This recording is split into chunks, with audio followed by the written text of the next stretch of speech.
Bismillahirrahmanirrahim. Ali Imran 18 sampai 20. Syahidallahu annahu la ilaha illahu.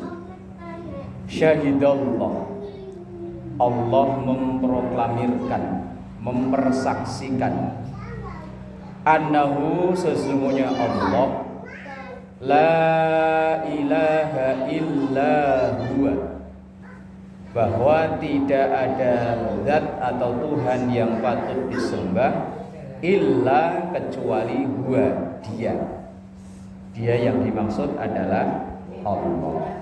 Dan ini yang disebut dengan kalimat tauhid, yaitu la ilaha illallah. Orang yang akhir hidupnya bisa mengucap ini, jamin surga.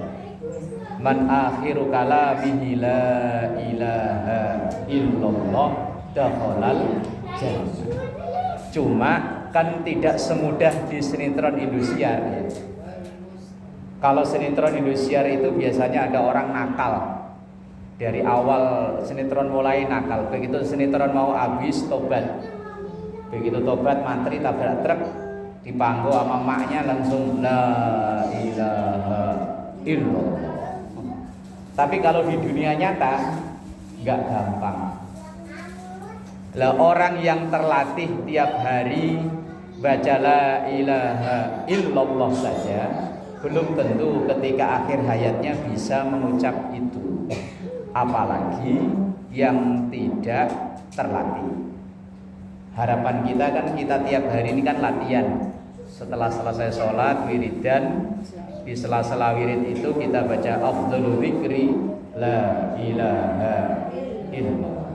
Harapannya ya nanti akhir omongan kita di dunia ini dipungkasi dengan la ilaha illallah. Kalimat tauhid ini namanya. Kemudian wal malaikatu, yang memproklamirkan bukan hanya Allah saja tapi para malaikat. Wa ulul ilmi, dan juga orang-orang yang mempunyai ilmu pengetahuan. Ini siapa yang dimaksud ulul ilmi?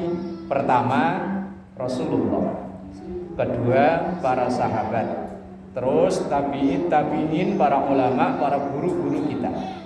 Dan itulah yang mengajarkan kepada kita kalimat la ilaha illallah.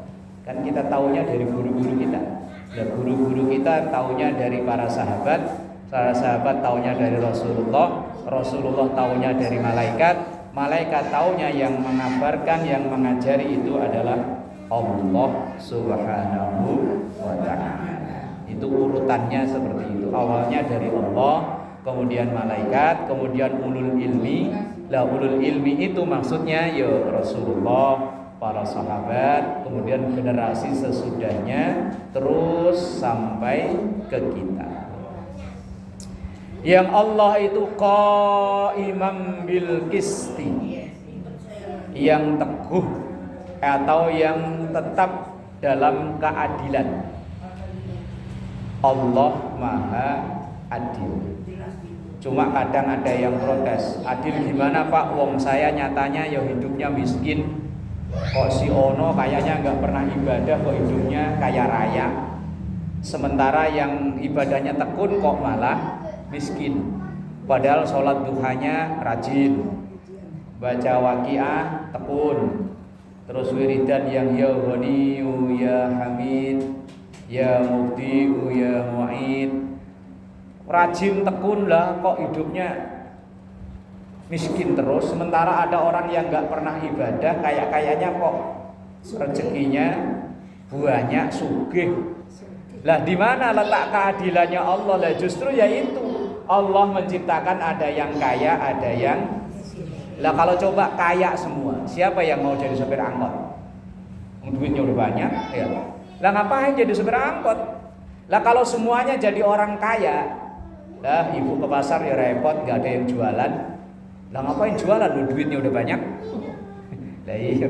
Lah kalau semua orang dibikin sehat semua, dokter, bidan, perawat, nganggur. Kerja apa dia? Lah iya. Lah orang kok pinter semua, majelis taklim ya tutup. Lah yang ngapain majelis taklim udah pada pinter dia ya. Lah iya, yang diajarin siapa? Udah pada pinter. Yes, makanya Allah menciptakan itu keseimbangan. Ada yang pinter ya ada yang bodoh, ada yang kaya, ada yang kayak lagunya Roma Irama itu. Ini gimana sih lagunya? Ini artisnya ini. Lah iya. Bahwa Allah menciptakan yang kaya dan miskin itu adalah keadilan Tuhan gitu. Lagunya Inggris ya. Lah Allah itu maha adil, artinya keadilan Allah selain terletaknya memang Allah menciptakan itu, sekecil apapun yang kita perbuat ya akan ada balasannya, sekecil apapun kejahatan ya akan ada balasannya. Itulah letak keadilan Allah. Kemudian kalimat tauhid itu dipertegas lagi, la ilaha illallah. La ilaha, tidak ada Tuhan illa kecuali huwa, dia Allah subhanahu wa ta'ala. Sifatnya Allah dalam Asmaul Husna Al-Aziz, yang maha perkasa. Tapi kalau za yang tengah itu kok diganti jim, ajiz, artinya lemah, loyo. Iya ajiz. Lah iya itu artinya loyo. Kalau ada orang namanya maksudnya mungkin aziz. Aziz itu perkasa, kuat. Tapi karena bacanya ajiz, jadi orang loyo, jadi orang letoy, lemar, lemer. Itu hurufnya beda tipis, pengucapannya juga beda tipis. Aziz, apalagi kadang kalau orang Sunda yang ngajinya enggak fasih, huruf za kan jadi ja ya. Begitu ya. Oh, huruf fa aja jadi pa, TV jadi TV. Salah ngucap. Maksudnya mungkin orang tuanya kasih nama Aziz itu biar kuat, sehat, perkasa. Lah manggilnya Aziz. Loyo. Allah itu Al-Aziz, yang maha perkasa, Al-Hakim, dan maha bijaksana. Maha adilnya Allah. Alaihissallahu biahkamil hakim. Kalau di dunia pengadilan banyak, tapi kadang nyari keadilan susah. Maka sampai ada ucapan KUHP. Undang-undang Indonesia kan makanya KUHP, artinya katanya kasih uang habis perkara. Pokoknya asal ada duit beres. Orang tua dulu kalau ngomong kita kehilangan ayam, lapor polisi, ongkosnya kambing. Kalau kehilangan kambing, lapor polisi, ongkosnya sapi. Ongkosnya itu belum tentu tuh kambingnya ketemu lagi. Makanya kadang ya orang kehilangan pada malas lapor, nggak ada hasilnya.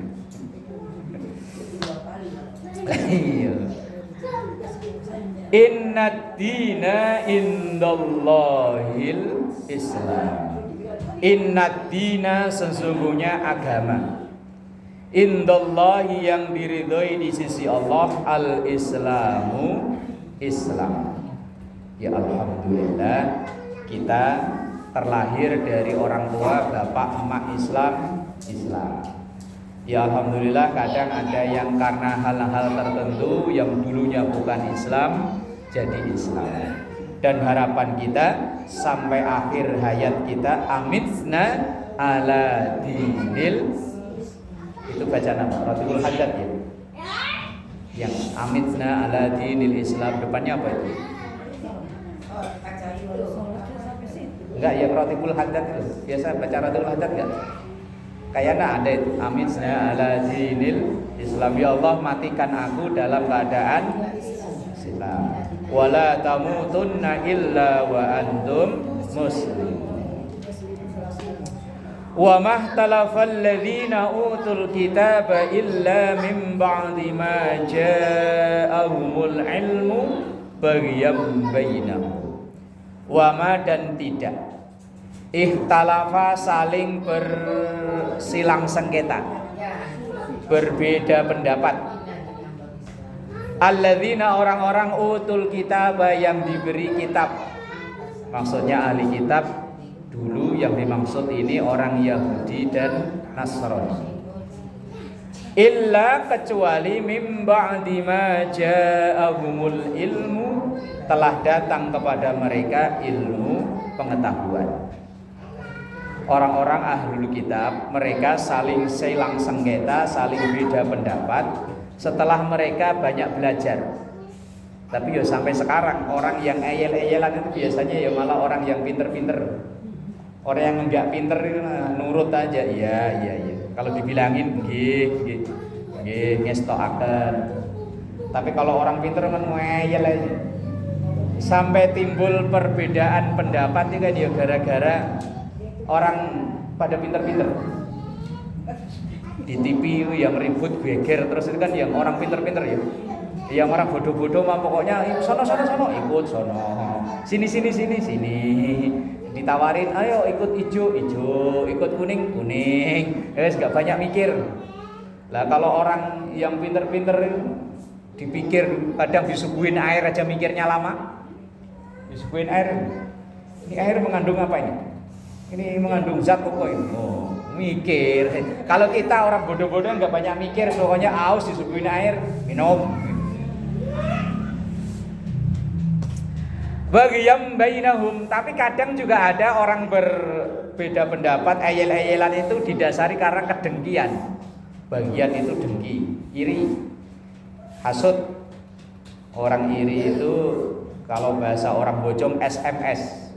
Senang melihat orang susah. Kan SMS itu. Atau susah melihat orang senang. Kalau ada tetangganya senang dia malah susah, kalau ada tetangganya susah malah senang. Lah itu baghyan bainahum. Mereka itu saling menjatuhkan. Kalau ada orang senang mereka susah, tapi mereka senang kalau melihat orang lain susah.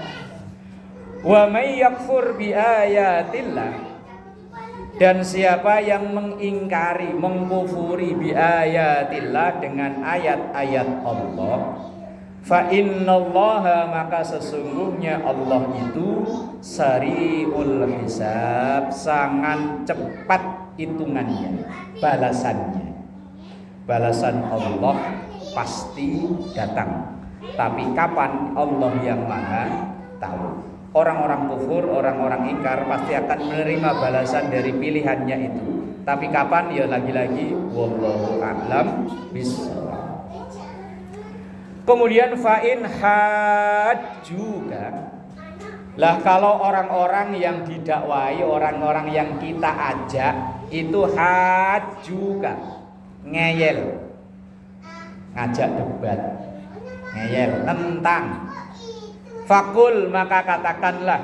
Ini awalnya yang dikasih tahu kan Rasulullah Muhammad, kalau orang-orang yang kamu dakwai itu kok ngeyel, ya wis fakul, maka katakan pada mereka, aslamtu wajhiya lillahi wa manittaba'an. Aslamtu, saya pasrah. Makanya Islam itu artinya pasrah. Islam, agama yang kita ikuti ini artinya pasrah. Pasrah kepada apa? Pasrah pada aturan Allah. Kadang ya berbentuk perintah, kadang berbentuk larangan. Kita kalau puasa kan orang pasrah. Minuman di depan kita ini halal, beli pakai duit kita. Kalau belum maghrib, kenapa nggak mau minum ini? Padahal ini kan makanan minuman halal ya. Duit kita yang beli. Kalau belum maghrib, kenapa kita nggak mau minum? Karena kita pasrah bahwa aturannya itu sampai maghrib baru boleh minum. Sahur misalnya, kita beli makanan mahal enak biar kalau sahur makan semangat. Baru dimakan dikit udah adzan subuh. Kan langsung berhenti ya. Makanya berhenti. Lah kenapa kayak kita ikut berhenti, nggak dilanjutin, tanggung tinggal dikit, nggak, kita pasrah. Maka Islam itu artinya pasrah dengan aturan Allah, baik yang berbentuk perintah maupun larangan. Fakul aslamtu, maka katakan aslamtu, saya pasrah, wajhiya lillah, kepada Allah, wa manittaba'an, dan orang-orang yang ikut, maksudnya ikut ajaran. Itu bahasa kita mah begini. Kalau kita ngajak temen, ngajak saudara, ngajak keluarga, diajak ngaji belum mau, diajak sholat belum mau, bahasa kita ya udahlah saya pasrah sama Allah. Wong tugas saya cuma ngajak, mau dan tidak mau itu urusan masing-masing. Wa qul lil ladzina utul kitaba wal ummiyina aslamtum. Wa qul, dan katakan, lil ladzina, kepada orang-orang utul kitab, yang mempunyai kitab, artinya orang-orang terpelajar. Wal ummiyina, ummi itu bukan ummi ibu loh ya. Ummi itu artinya orang-orang yang tidak terpelajar, orang-orang yang nggak bisa baca tulis. Kita ngajak itu ya kepada siapa aja, walaupun dia mungkin orang pinter, sekolahnya tinggi, tapi ya kadang bisa kepleset, keliru juga. Walaupun sekolahnya tinggi misalnya, tapi wong karena ilmu agama nggak tahu, ngelihat orang ke musola ikut ke musola. Kelihatannya koyoknya kalau sebelum jamaah sama sesudah jamaah ada sholat sunat. Lah karena dia cuma lihat, begitu melihat sholat isya, sebelum sholat ada sholat, sesudah sholat ada sholat, begitu subuh, sebelum sholat. Lah sehabis subuh kan nggak ada dia subuh, karena dia berpikir setelah jamaah itu ada sholat lagi, ikut sholat lagi. Ya kita ya harus nekur, walaupun itu orang yang gelarnya sederet dari ujung gang lah pokoknya. Nah itu alladzina utul kitab, orang-orang yang terpelajar. Wal ummiyin, dan orang-orang yang tidak terpelajar. Ngajaknya aslamtum, bentuknya kayak orang nawarin, mau Islam mau enggak? Ayo ngaji mau enggak? Ayo sholat apa? Enggak. Ya siapa aja keluarga kita yang belum mau, kewajiban kita ngajak. Fa in aslamu, kalau mereka pasrah, kalau mereka mau, kita ajak mau, ya wes faqadih tadau, maka sungguh orang itu orang yang memperoleh hidayah. Tapi fa in tawallau, kalau mereka enggak mau, kalau diajak alasannya ada. Bu, hari Senin mulai jam 1 ngaji. Duh mohon maaf, cucian banyak. Senin lagi diajak, Bu ayo ngaji. Waduh nggak bisa, ngantuk. Bener ngantuk. Besoknya lagi terus. Ya wes lah. Fa innama alaikal balag, saya kepadamu itu tugas saya cuma al-balag. Al-balag itu ngajak. Mau dan tidak mau itu bukan kewajiban kita, bukan tanggung jawab kita. Kita kewajibannya cuma al-balag. Balag itu artinya ngajak. Kewajiban kita itu ngajak. Ke anak, keluarga, ke siapa aja, kewajiban kita cuma ngajak. Selebihnya itu urusan Allah. Lah Rasul aja tugasnya cuma ngajak. Ternyata yo pamannya ada yang tidak mau. Ya Nabi sebelumnya, Nabi Nuh cuma ngajak anaknya, nggak mau. Nabi Lut ngajak istrinya, nggak mau. Nabi Ibrahim ngajak bapaknya, nggak mau. Fir'aun istrinya yang ngajak Fir'aunnya, suaminya nggak mau. Ya wes, tugasnya cuma ngajak. Wallahu basirum bil ibad, dan Allah itu basirun, maha melihat. Semuanya tahu tentang siapa yang ngajak, siapa yang enggak, siapa yang mau, siapa yang nolak. Bil ibadi, dengan semua hamba-hambanya. Wallahu a'lam bishawab. Al-Fatihah.